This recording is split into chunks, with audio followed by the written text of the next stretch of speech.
अदिति के किसी और के बाहों में देखकर ऋषि को लगेगा शॉट। ऋषि के सामने आएगा एक ऐसा सच जिसे देखने के बाद ऋषि के पैरों तले जमीन खिसक जाएगी। जी हाँ दोस्तों, हम बात कर रहे हैं स्टार प्लस के शो झनक की। तो दोस्तों आगे बढ़ने से पहले अगर आप हमारे चैनल पर नए हैं तो इसे सब्सक्राइब कर दीजिए, साथ ही बेल आइकन दबाना ना भूलें। वीडियो अच्छा लगे तो इसे लाइक जरूर कीजिएगा। चलिए आगे बढ़ते हैं दोस्तों। जैसे कि हम देख रहे हैं कि ऋषि अदिति को देखता है किसी और की बाहों में। जी हाँ दोस्तों, सीरियल झनक की कहानी में आ चुका है एक धमाकेदार ट्विस्ट। हम आपको बता दें, यहाँ पर शो में देखने को मिलेगा एक हाई वोल्टेज ड्रामा। जी हाँ दोस्तों, शो के कुछ ऐसा होने वाला है जिससे कि ऋषि के अदिति के रिश्ते के बीच एक बड़ा ट्रैक आने वाला है। उसके बीच दूरियां आने वाली है, हो जाने वाले हैं एक दूसरे से दूर, जहां कि ऋषि और अदिति का रिश्ता हमेशा के लिए टूटता हुआ नजर आने वाला है। जहां दोस्तों हम आपको बता दें कि आने वाले ट्विस्ट में देखने को मिलेगा कि अदिति किसी और से प्यार करती है और वह सच्चाई जल्द ही ऋषि के सामने आने वाला है। यहाँ दोस्तों हम आपको बता दें कि यहाँ पर अदिति अपने बॉयफ्रेंड से मिलने जैसे ही घर से बाहर जाती है कि ऋषि अदिति का पीछा करता है, और यहाँ पर ऋषि अदिति से उस सच तक पहुँचता है जो उसके सपने में भी नहीं सोचा था कि अदिति इतना बड़ा धोखा दे सकती है। यहाँ पर ऋषि का दिल टूट जाता है और यहाँ पर ऋषि नहीं सोचता है कि आखिरकार अदिति प्यार का झूठा नाटक क्यों कर रही थी मेरे साथ, जब उसका किसी और के साथ अफेयर चल रहा था। लेकिन सवाल यह उठता है कि क्या सच में अदिति किसी ऋषि को धोखा दे रही है? क्या सच में उसका किसी और के साथ अफेयर चल रहा है, या फिर अदिति और उसकी माँ अर्शी का कोई नई चाल है? इसी को फर्क पड़ता है कि अदिति का किसी और के करीब जाने से क्या यह अदिति की चाल है ऋषि को सबक सिखाने की? आखिर क्या इस कहानी में पीछे क्या सच्चाई है? क्या अर्शी के उठाए इस कदम से ऋषि और अदिति हमेशा के लिए दूर हो तो नहीं जाएंगे? तो देखना काफ़ी ज़्यादा इंटरेस्टिंग होगा कि आखिर क्या होता है। तो आपकी मानो क्या ऋषि को भी झनक के साथ अपनी नई शुरुआत करनी चाहिए या नहीं? जी हाँ दोस्तों, हमें कमेंट में बताइए आखिर क्या चाहिए होता है। जबकि झनक अपने सपनों और आत्मसम्मान की बात करती है, आदर्शों पर टकराव बढ़ जाता है जिसमें माहौल और तनावपूर्ण हो जाता है। गुस्से में झनक अपने बाबा को थप्पड़ मार देती है। वह सीन दर्शकों को झनक की हिम्मत और उसकी बदलती सोच दिखाता है। वह अब चुप रहने वाली नहीं है, परिवार के अन्याय के खिलाफ आवाज़ उठाती है। ऋषि और झनक के रिश्ते में कड़वाहट आना। ऋषि झनक के प्यार करता है, लेकिन परिवार के दबाव और झनक की जिद के बीच वह खुद को फंसा महसूस करता है।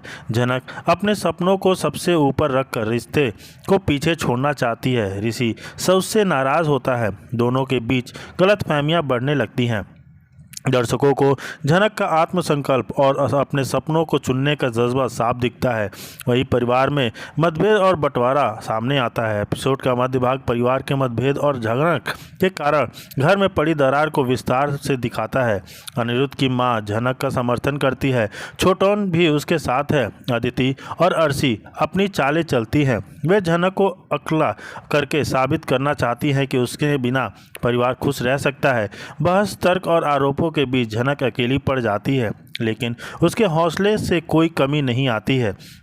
झनक की आत्मनिर्भरता और संघर्ष। एपिसोड के अंतिम हिस्से में झनक घर की राजनीतिक और सामाजिक में खिलाफ खड़ी दिखती है। वह अपने सपनों के लिए लड़ाई का फैसला करती है और सबके सामने अपने हक के लिए आवाज़ उठाती है। उसने तय किया कि कॉलेज से निकालने जाने के बावजूद वह हार नहीं मानेगी और डॉक्टर बनने का सपना छोड़ने से इनकार करती है। झनक की यह दृढ़ता और लड़ाईबाजी परिवार के सदस्यों का नज़रिया बदलने लगती है। यहाँ दोस्तों, वहीं एपिसोड अंत तक आते आते कई सवाल छूट जाते हैं। क्या झनक फिर से कॉलेज में एडमिशन ले पाएगी? क्या ऋषि और झनक का रिश्ता फिर से मजबूत होगा या बीच में दीवार बन जाएगी? परिवार में झनक की पहचान क्या बनी रहेगी? यह सवाल दर्शकों को अगले एपिसोड के लिए उत्सुक बना देता है। यह एपिसोड झनक के व्यक्तित्व की मजबूती, पारिवारिक उलझनों, सामाजिक दबाव और आत्मनिर्भरता की गहराई को अच्छे से दिखाता है। हर सीन में भावनाओं का उतार चढ़ाव, नाटकीय और संघर्ष पूरी तरह दर्शकों को झकझोर देता है। झनक की लड़ाई हर युवा और महिला के लिए प्रेरणा देने वाली होती है। जी हाँ दोस्तों, वही दूसरी तरफ दिखाया जाता है कि वजह से एडमिशन हो गया है, लेकिन अभी हम लोग गांव जा रहे हैं। यह सुनकर ऋषि बोलता है, अभी यह कोई क्यों तुम लोग गांव जा रहे हो? तुम लोग कोलकाता में ही तो रुक सकते हो।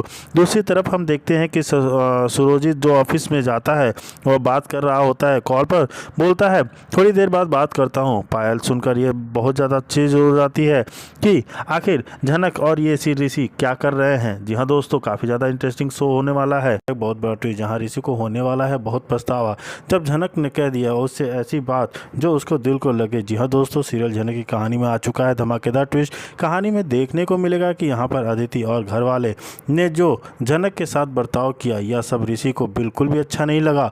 और तो यहाँ पर ऋषि घर वालों से छुपकर झनक से मिलने का एक प्लान बनाता है और यहाँ पर वह झनक को कॉल करके मिलने के लिए कहता है। वहीं झनक ऋषि के बताए हुए जगह पर जाती है, जहाँ पर ऋषि झनक से अदिति और घर वालों की तरफ से माफ़ी मांगता हुआ नजर आता है और कहता है, झनक मैं जानता हूँ कि तुम्हें बहुत तकलीफ हुई होगी। तुम्हारे बाबा ने जिन्होंने कि तुम्हें जन्म देकर भी तुम्हें अपनाने से इनकार कर दिया और मैं तुमसे शादी करके और कि भी तुम्हारे रिश्ते को मैं नहीं निभा पाया। वहीं झनक की आंखों में आंसू होता है, लेकिन वह आंसुओं को छुपाते हुए कहती है, अरे बाबू, मैं कोशिश करूंगी कि आपका जो नाम गार्डियन लिस्ट में है मेरे साथ जुड़ा है उसको भी मैं वहां से हटाने की कोशिश करूंगी, क्योंकि 18 वर्ष के बाद उम्र की लड़कियों को लोकल गार्डियन की क्या ज़रूरत है। और देखना, मुझे उम्मीद है कि इस लड़ाई में ज़रूर जीतूंगी। वहीं ऋषि कहता है, झनक तुम्हें नाम हटाने की ज़रूरत नहीं है और मैं उस बारे में बात करने नहीं आया हूँ। बस मैं तुम्हें यह कहना चाहता हूँ कि तुम मेरी जिम्मेदारी हो और तुम यहाँ से नहीं जाओगी। यहाँ पर झनक कहती है, तो आपको बता दूँ कि शहरी बाबू, आपको मेरी जिम्मेदारी उठाने की कोई ज़रूरत नहीं है, क्योंकि आपने अदिति दीदी से साथ शादी कर लिया है और आपको उनके साथ समय बिताना चाहिए, ना कि किसी और लड़की के साथ। ऐसे में ऋषि कहता है, लेकिन झनक मैं तुमसे दूर नहीं रह पाऊंगा। तो यहाँ पर झनक कहती है, शहरी बाबू, आप क्यों नहीं समझते कि ज़िंदगी में कभी दो नाव पर पैर रखकर आगे नहीं बढ़ते, एक नाव को ही चुनना पड़ता है और आपने वो नाव चुन लिया है, अदिति दीदी का साथ, क्योंकि हम दोनों का साथ कभी एक नहीं हो सकता। वहीं अब ऋषि को बहुत ही बड़ा झट पछतावा होता है कि उसने उस शादी को क्यों नहीं निभाया। तो देखना आगे इंटरेस्टिंग होता है कि क्या ऋषि झनक को रोक पाएगा और क्या दोनों एक कभी हो पाएंगे। फिलहाल के लिए इतना ही। जी हाँ दोस्तों, काफ़ी ज़्यादा इंटरेस्टिंग मोड़ आ गया है कहानी में। वहीं देखना काफ़ी ज़्यादा इंटरेस्टिंग होते जा रहा है कहानी। जी हाँ दोस्तों, वहीं दूसरी तरफ दिखाया जाता है कि लाइक जरूर कीजिएगा। चलिए आगे बढ़ते हैं दोस्तों। जैसे कि एपिसोड की शुरुआत ऋषि और झनक के बीच एक बातचीत से शुरू होती है। ऋषि झनक को कॉल करता है और उसको सपोर्ट देने में खड़ा दिखाई देता है और अर्शी, अदिति और अन्य परिवारजन ऋषि के बदलते व्यवहार से सहमे हुए हैं और अदिति की शादी को लेकर चिंता व्यक्त करते हैं। डिनर के दौरान अदिति की तबीयत अचानक बिगड़ जाती है। सभी घर वाले चिंतित होकर उसकी देखभाल के लिए एकत्र होते हैं। झनक भी अदिति को हालत देखकर परेशान हो जाती है, लेकिन परिवार के कुछ सदस्य उसे जिम्मेदार ठहराने की कोशिश करते हैं। एपिसोड में झनक के कॉलेज एडमिशन का मुद्दा प्रमुखता से आता है। अर्शी और अदिति दोनों उसका विरोध करती हैं, जबकि ऋषि उसे समर्थन देने के लिए आगे आता है। झनक को न केवल परिवार बल्कि बाहर की दुनिया से भी संघर्ष करना पड़ता है। उसकी हिम्मत और आत्मबल दिखाया गया है, जहां पर वह अपने हक के लिए लड़ती हुई नजर आती है। जी हाँ दोस्तों, वहीं दूसरी तरफ ऋषि और झनक के रिश्ते के पेचीदा और संकोच परिवार में अर्शी सवाल उठा रही है कि क्या ऋषि वाकई झनक के लिए इतने गंभीर है या यह सब एक भ्रम है। एपिसोड क्लाइमेक्स में दिखाया गया कि अदिति की खराब हालत से ऋषि परेशान होकर झनक का साथ देने का मजबूत फैसला करता है, जिससे आगे की घटनाएं और जटिल हो जाती हैं। जी हाँ दोस्तों, अदिति की तबीयत बिगड़ना, परिवार का तनाव, झनक के कॉलेज एडमिशन की लड़ाई और झनक ऋषि का भावनात्मक समीकरण, इन सभी घटनाओं में 28